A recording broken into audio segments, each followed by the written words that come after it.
करेंगे पीएम मोदी के मिशन यमुना की। दिल्ली में बीजेपी की सरकार बनने के बाद यमुना की सफाई का काम युद्ध स्तर पर चल रहा है। दिल्ली के मुख्यमंत्री रेखा गुप्ता ने यमुना सफाई को प्राथमिकता में रखा है, प्रायोरिटी दी है। ऐसे में नदी की सफाई के लिए संबंधित विभागों की ओर से कार्य योजना भी बना ली गई है। शुरुआती तौर पर मशीनों से खच्चरों की सफाई शुरू हो गई है।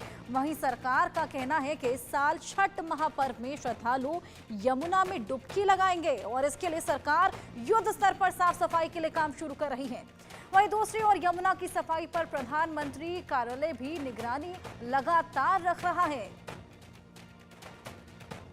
तो लगातार एक्शन में दिल्ली सरकार। सीएम रेखा गुप्ता सीएम बनते ही सबसे पहले यमुना में पूजा अर्चना करने गई थी और हमने देखा कि सीएम के फेस के अनाउंसमेंट से पहले ही यमुना की साफ सफाई शुरू कर दी गई थी। सफाई का मेगा प्लान तैयार कर लिया गया है। युद्ध स्तर पर यह अभियान चलाया जा रहा है और सबसे बड़ी बात यहां पर यह कही गई है कि छठ महापर्व से पहले यमुना को पूरी तरीके से साफ कर दिया जाएगा, यानी कि छठ का महापर्व इस बार महिलाएं यमुना में मना सकेंगी। ये देखिए कितनी बड़ी मशीनें वहां पर लगा दी गई हैं और इन मशीनों की सहायता से लगातार युद्ध स्तर पर यहां पर साफ सफाई शुरू कर दी गई है। तस्वीरें भी हम आपको दिखा रहे हैं। यमुना की सफाई लगातार जारी है। कायाकल्प होने वाला है यमुना का। ऐसे में दिल्ली में जो नई रेखा सरकार आई है, साथ ही पीएम मोदी के नेतृत्व में युद्ध स्तर पर यह अभियान चलाया जा रहा है। हमारे साथ हमारे सहयोगी संभव शर्मा जुड़ चुके हैं, उनसे बात करेंगे। संभव, युद्ध स्तर पर यमुना की सफाई चल रही है और सबसे बड़ी बात जो कि यहां पर कही गई है, एक्शन में लगातार रेखा गुप्ता दिख रही हैं। ऐसे में यह कहा गया है कि छठ महापर्व से पहले यमुना की साफ सफाई कर ली जाएगी।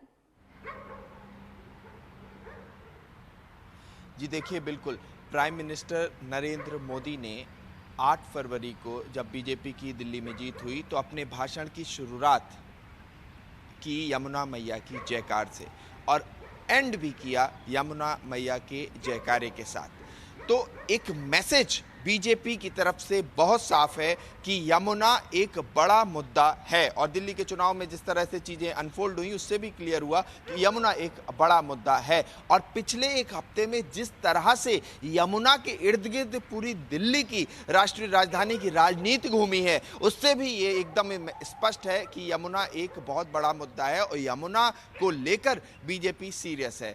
और जिस तरह से हम तस्वीरें लगातार दिखा रहे हैं, यमुना नदी के किनारे से सफाई ज़रूर चल रही है, लेकिन मैं ऐसी जगह आया जहां से आपको ग्राउंड ज़ीरो दिखा सकूं। ऐसा मतलब क्लियर पिक्चर, उसमें कोई किसी भी तरह का फिल्टर नहीं है। ये क्लियर पिक्चर है। आईटीओ पीछे है और आगे है कालिंदी कुंज, बीच में ये पड़ता है सराय काले खां का एरिया। यमुना नदी है, आप स्वयं देख सकते हैं, दर्शक स्वयं देख सकते हैं कि यथा स्थिति अभी ग्राउंड ज़ीरो पर क्या है।